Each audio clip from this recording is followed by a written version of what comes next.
검찰의 수사권을 완전히 박탈하는 이른바 검수완박 추진에 대해서 대검이 반대 입장을 공식화했습니다.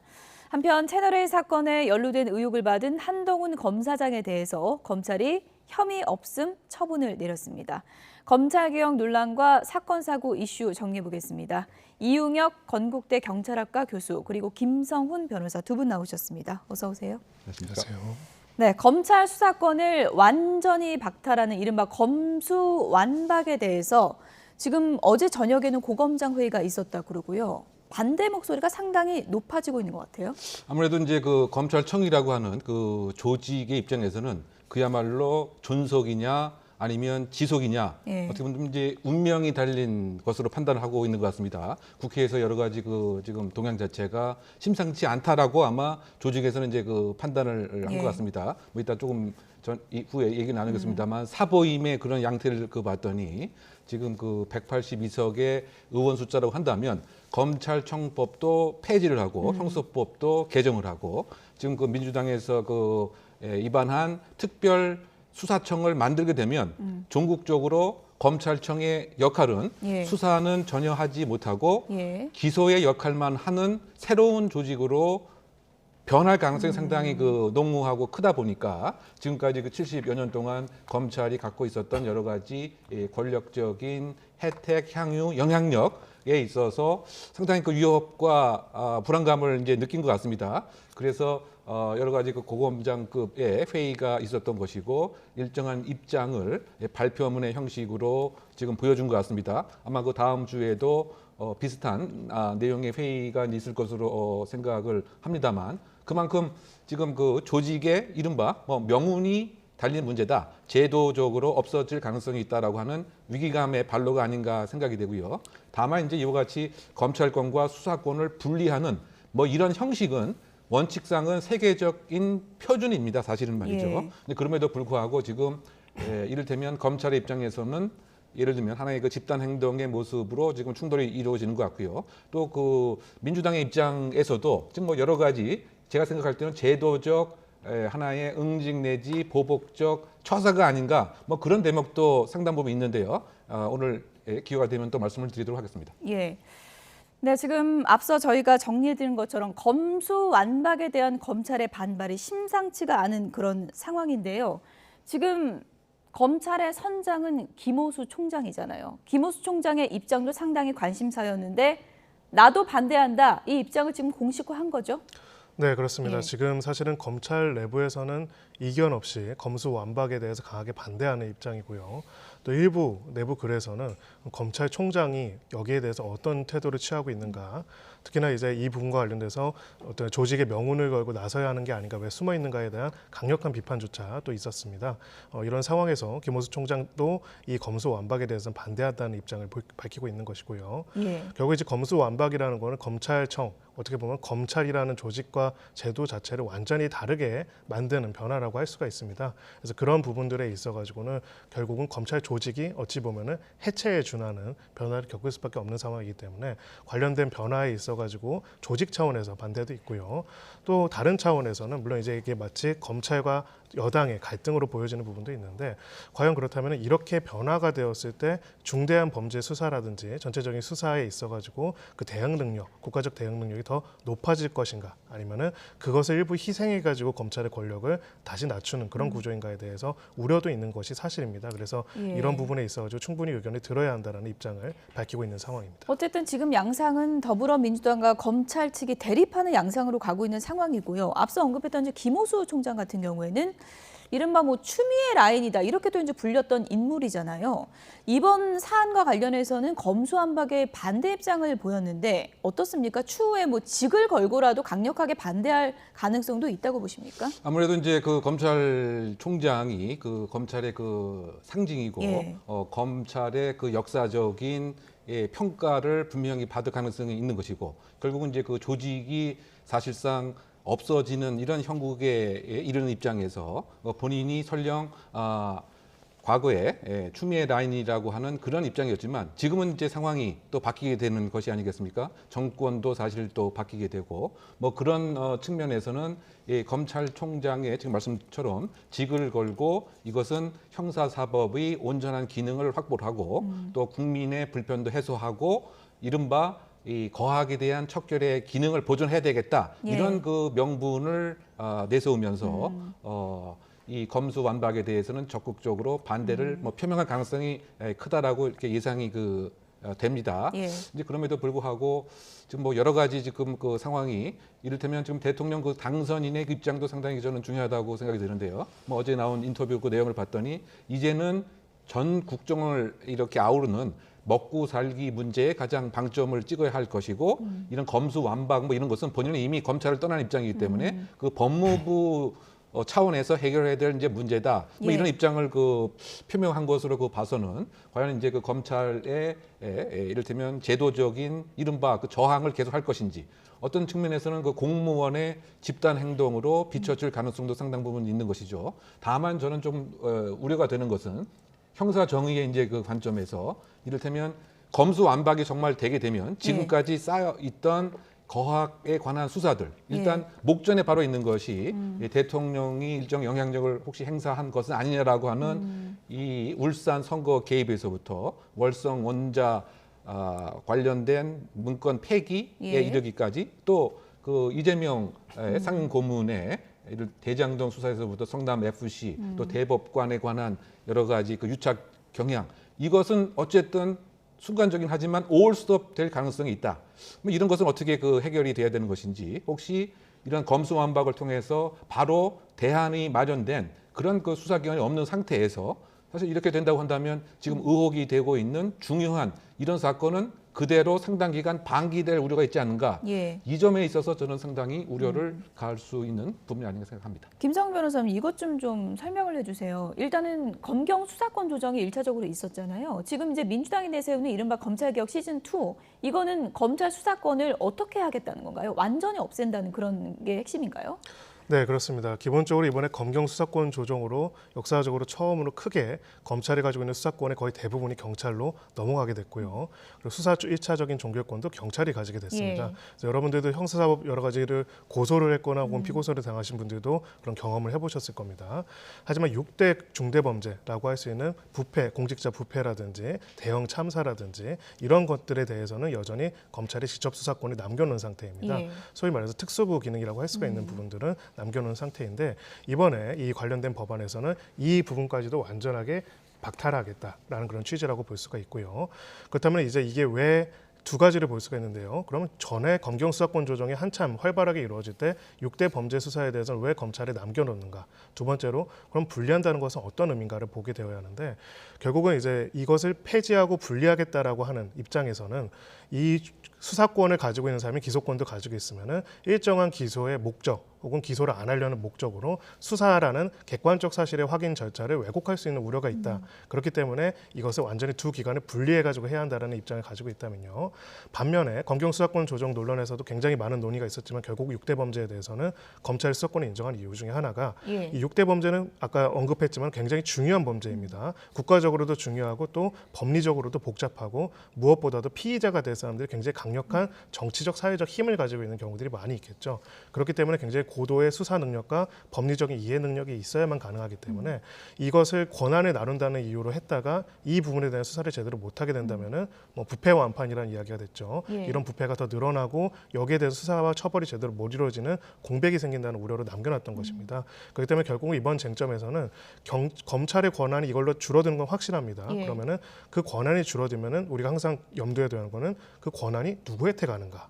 두 번째로 그 권한이 그쪽으로 가는 것이 그런 부패, 비리, 대형 참사의 피의자들 그런 사람들의 범죄자들을 수사하고 단죄는 더 나아지는 것인가 아닌가. 사실은 이 부분에 대한 거 꼭 논의를 해봐야 합니다. 예. 어쨌든 지금 검찰은 이러다 우리 기소청으로 전락할 수 있는 거 아니냐라면서 우려를 강하게 표명하고 있는 상황이고요. 일단 국회 상황을 들여다보면 지금 민주당은 강하게 처리에 드라이브를 걸고 있는 상황이고 국민의힘에서는 법사위 의원 바꿔치기로 지금 꼼수를 부리고 있다. 이렇게 주장을 하고 있는데 이건 어떤 배경인가요? 결국은 이제 그 이른바 꼼수 사보임을 통해서 이 한 달 안에 이 법안을 통과하려고 하는 그런 것이 명백하다. 이렇게 평가를 하고 있는 것인데요. 예. 이제 그 구체적으로 살펴보면 지금 화면에 나오는 바와 같이 법사위가 현재 민주당 12명, 국회의원 6명으로 이렇게 구성되어 있습니다. 예. 그런데 지금 그 민주당에서 박성준 의원 대신 무소속의 양향자 의원을 사보임을 시도를 했습니다. 그래서 구성원이 11명, 6명, 무소속 1명으로 이렇게 되어 있죠. 예. 그런데 그 국회법에 의하면 이 안건 조정위원회의 결정 정족수는 동수로 해야 되는데 이른바 그 비교섭 단체가 있었을 때는 반드시 끼워 넣도록 되어 있습니다. 그러면 전국적으로 이 3대 3이 아니고 4대 2의 비율로 안건 구성위원회의 구성 성분이 바뀐다. 예. 그렇게 되면 90일 그러니까 지금 민주당하고 국민의힘하고 원래는 3대 3인데 그렇죠. 이거를 무소속 양양자 의원이 이제 들어가게 되면서 3대 2대 1. 그러니까 야당 몫이 나뉘는 거네요. 네. 예. 근데 전국적으로 이제 그 양양자 의원이 표결을 하게 될 때 이 안건과 관련돼서 국민의힘 편을 들지 않겠습니까? 그러면 전국적으로 3분의 2의 의결 용적수, 그러니까 4대 2가 되는 4대 거예요. 2가 결론적으로 되는 것이죠. 예. 이것을 상정을 해서 이렇게 꼼수 사보임을 시도를 했다. 그러면 결국 이것은 이제 새 정부가 들어서기 전에 이 법안을 통과시키게 하면 만약에 새 정부 이후에 이 법안이 나오게 되면 윤 당선인이 이 법안을 거부할 수가 있겠죠. 그러면 이제 지금 민주당에서 생각하는 이른바 검수완박의 법률적 제도화를 하지 못할 수가 있지 않습니까? 그래서 한 달 안에 이제 끝내게 되면 이것은 이제 가능하게 되겠죠. 그렇군요. 그러다 보니까 지금 대검에서도 이 움직임이 심상치 않다. 이렇게 판단을 해서 이 사안을 맡고 있는 대검 과장이 전 검찰에게 힘을 모아야 한다. 이런 이제 통신망에 메시지도 보낸 것이고요. 그래서 이제 어제 갑자기 이제 고검장 회의가 이제 이루어졌던 이제 이러한 사안으로 우리가 정리할 수 있는 것이죠. 윤석열 정부 취임 전 한 달 안에 이것을 이제 처리를 하겠다는 속내가 아니냐 이런 이제 검찰의 반발이 이어지고 있는 건데 어떻습니까? 이 개혁안을 지금 추진하는 과정에서 검찰의 반발이 커지면 절충점이 마련될 수도 있는 건가요? 네, 그럴 수도 있을 것으로 보입니다. 다만 이제 두 가지 점을 봐야 하는데요. 이 부분과 관련돼서 지금 현재 검찰 수사권을 완전히 반박해야 한다라는 입장과 유지가 되어야 한다는 것들이 대립을 하고 있는데 지금 말씀하신 것처럼 그런 강한 대립인데 민주당에서 이것을 원활하게 처리하려면 한 달 이내에 해야 합니다. 그렇다면 결국은 한 달 이내에 이런 극한의 대립을 해결할 수 있는 절충안이 나와야 하는데 아마 제가 봤을 때 그거는 거의 어려울 것으로 보입니다. 왜냐하면은 기본적으로 그런 절충안을 만들려고 한다면은 한 달 이내 처리가 굉장히 불가능하기 때문이죠. 다만 이제 법률가로서 이 부분에 대해서 강한 우려를 가지고 있는 것들은 우리가 검경 수사권 조정도 관련된 논의를 굉장히 오랫동안 이어왔습니다. 그리고 그것이 법안으로 통과되는 과정에도 굉장히 큰 진통이 있었죠. 결국은 우리가 검경 수사권 조정을 해서 1년이 지난 동안 해봤는데 과연 이게 국민들한테 더 좋은 것인가 아닌가에 대해서는 여러 평가가 있는 상황이거든요.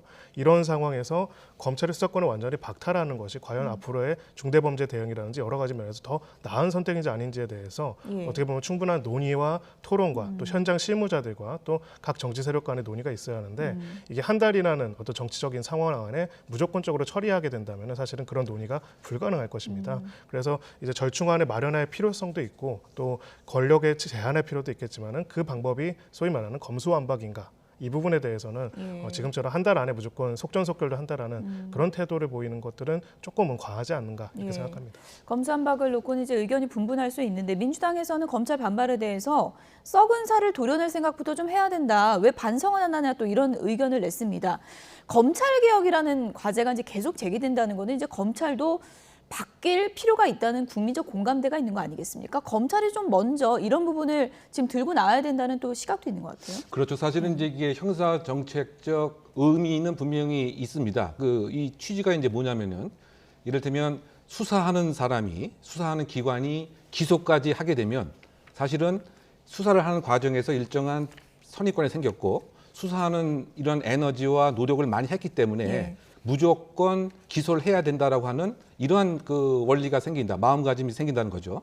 반면 수사와 기소를 분리해 놓게 되면 수사는 효율성에 입각해서 하지만 기소를 하는 이 기관은 수사의 과정을 한 단계 뒤에서 바라봄으로써 인권적인 보장도 할 수가 있고 반드시 꼭 기소해야 된다라고 하는 생각도 굳이 가질 필요가 없다. 이제 이러한 그 철학적인 배경이 있는 것이죠. 예. 그래서 이제 사실 그 우리나라의 그 검찰은 수사권도 갖고 있고 기소권도 갖고 있고 또 행정권도 갖고 있고 영장 청구권이 헌법에까지 있는 상당히 그 독특한 구조는 이제 맞습니다. 그래서 지금 그 말씀처럼 이른바 그 권력의 그 분권화, 분산화라고 하는 그 차원에서 예. 이 검찰이 미리 이를테면 지역 사회의 안전을 위해서 우리는 일정한 역할을 하겠다. 그리고 수사에 있어서 특별한 사안만 한정적으로 이렇게 관여를 하고 법률 조언을 하겠다. 예. 이렇게 이제 미리 그 정책적 개혁을 했으면 이런 이제 논란은 사전에 이제 막지 않았을까 예. 이렇게 생각이 드는데요. 근데 그럼에도 불구하고 이제 한국은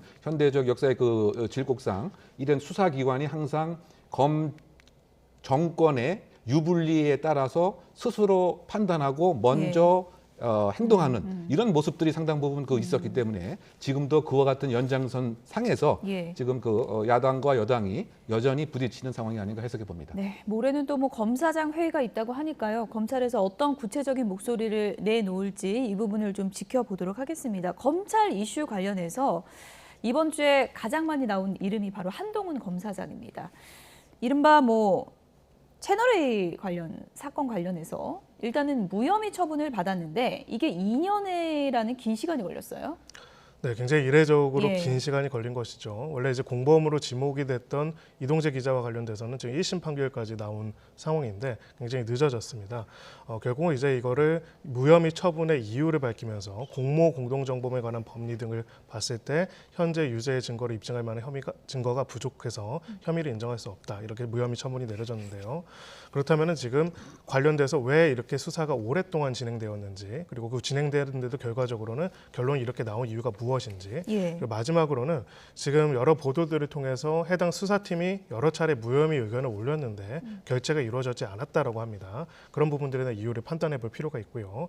지금 또 한간에 나오는 부분들은 이 휴대전화 포렌식이 결국은 안 돼가지고 비밀번호가 풀리지 않아가지고 확인을 못하게 돼서 그랬다. 결국 그걸 기다리기 위해서 이렇게 오랜 시간 동안 수사를 했다라는 이야기인데 그게 그러면은 우리가 한동훈 검사장 사건 말고 일반적인 사건에서도 휴대전화를 그러면 풀지를 못하면은 계속 처분을 안 하고 그게 풀릴 때까지 하는 경우가 있는가를 또 볼 필요가 있습니다. 예. 그래서 그런 점들을 비교해 봤을 때 이것이 이례적으로 길어진 것인지 아니면은 원래는 빠르게 무혐의 처분을 내리도 되는 상황인데 여러 가지 정치적 고려 때문에 내리지는 못한 상태에서 길어지다가 결국 선거 이후에야 무혐의 처분이 예. 내려진지를 그런 요소들을 토대로 판단해 볼 필요가 있습니다. 한동훈의 아이폰, 이건 마치 판도라의 상자처럼 이 사건 관련 그 수사에서 굉장히 그 키포인트가 됐던 부분인데 박범계 장관까지 직접 이렇게 언급을 했습니다. 이 아이폰이 안 열리기 참 아쉽다 이렇게 얘기를 했어요. 그러니까 그 아이폰을 이제 열기 위해선 예. 이제 그 시도는 할 수가 있겠죠. 그 휴대폰 비밀번호를 하나씩 다 이제 넣어보면 됩니다. 그 조합을 하게 되면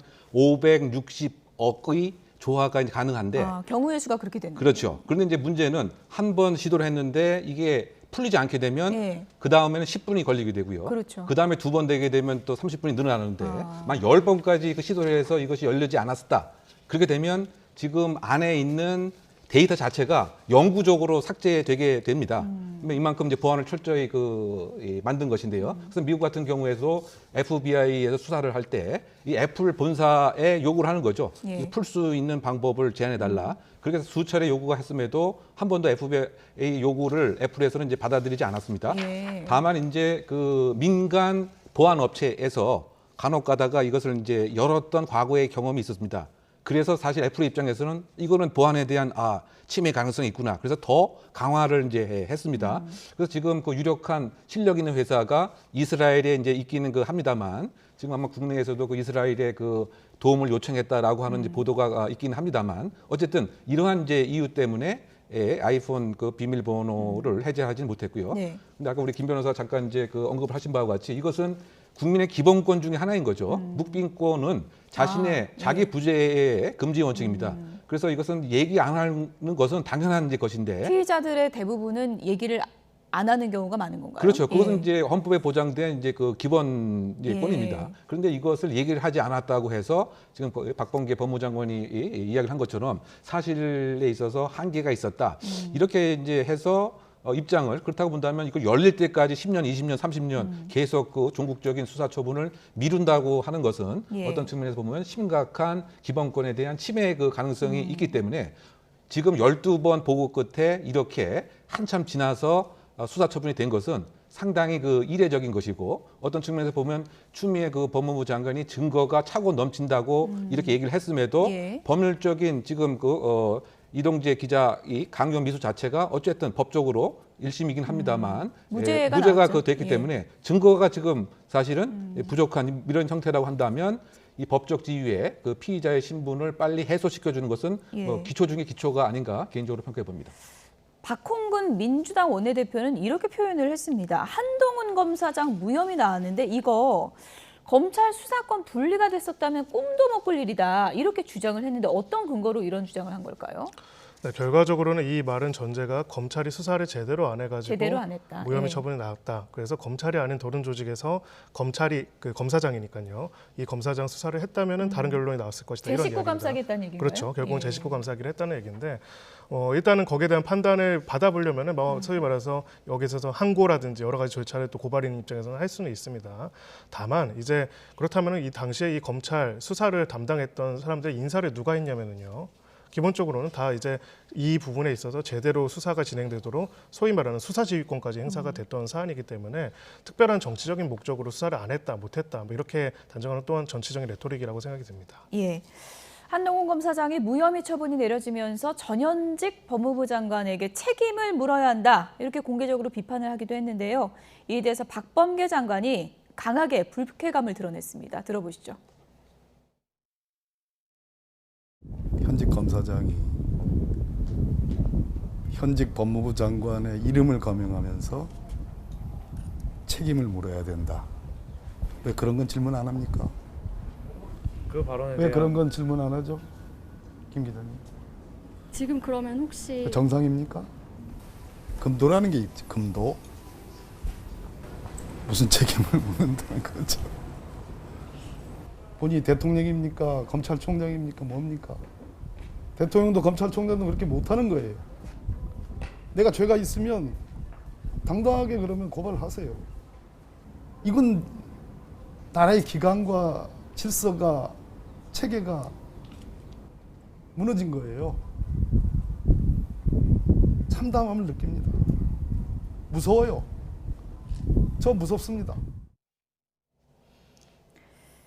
네, 금도가 있지. 이렇게 할 수가 있느냐. 참담하다. 박범계 장관이 이렇게 얘기를 했는데 한동훈 검사장 어떤 부분에 대해서 책임을 물어야 된다. 이렇게 주장을 한 건가요? 결국 이제 그 권력의 힘을 빌어서 자신과 같은 이러한 그 무고한 국민이 이러한 이 권력의 희생자가 될 수 있는 이런 가능성이 상당 부분 있지 않느냐. 자신이 검사장인데도 불구하고 예. 그렇다고 본다면 이것은 다시는 이런 일이 일어나지 않도록 이것이 어떻게 이루어졌는지 잘못 지시를 한 것은 없었던 것인지 권력을 오남용한 것은 아니었는지에 대한 책임이 필요하다.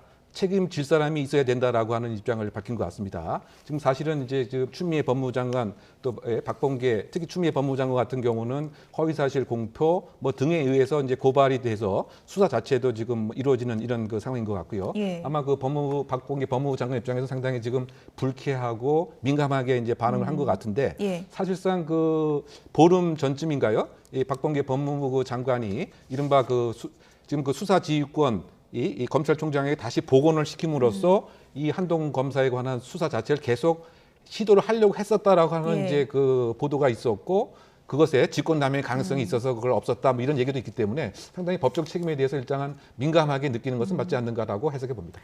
어쨌든 뭐 한동훈 검사장은 이번 일로 족쇄가 풀린 상황이 됐기 때문에 앞으로 또 이제 검찰 내에서 어떤 역할을 할지 이 부분도 좀 주목해서 보겠습니다.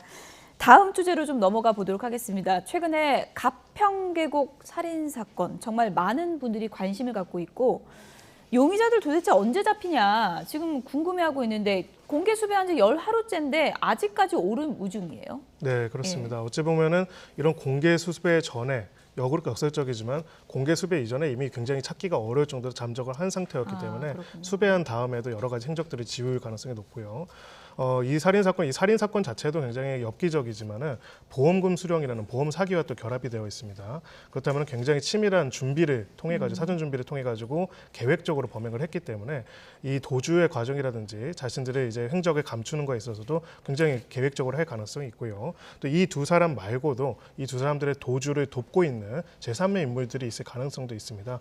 그런 부분에 대한 네. 주변에 대한 수사 또한 같이 이루어질 필요가 있습니다. 네, 교수님 어쨌든 지금 국민적 관심이 쏠리고 있고 이은혜가 과거 그 연인들에게 어떤 행각을 했는지도 지금 구체적으로 밝혀지고 있는 상황이기 때문에 용의자 검거가 지금 가장 중요한 상황인데요. 지금 체포영장을 다시 받았다 그래요? 네, 그 3개월 다시 이 연장을 하는 그래서 7월 초까지 지금 검거를 할 수 있는 이제 이런 상황입니다. 그래서 지금 그 검찰 수사팀 또 인천광역대 경찰 수사팀 합동으로 지금 추적을 좀 더 본격적으로 시작한 것 같고요. 예. 또 인천 광수대 그 인원도 지금 증가를 지금 시킨 것 같습니다. 그 왜냐하면 지금 한 건의 피해자가 아니고 다수가 되었을 가능성도 배제할 수 없는 것이죠. 예. 그렇다고 본다면 소위 그 연속 살인에 해당되는 이런 그 문제이기 때문에 그래서 초기에 조금 더 일찍 공개 수배를 하고 경찰과 검찰이 이 합동으로 이 잡기 작업을 했으면 좋지 않았을까라고 한 아쉬움이 분명히 그 있지만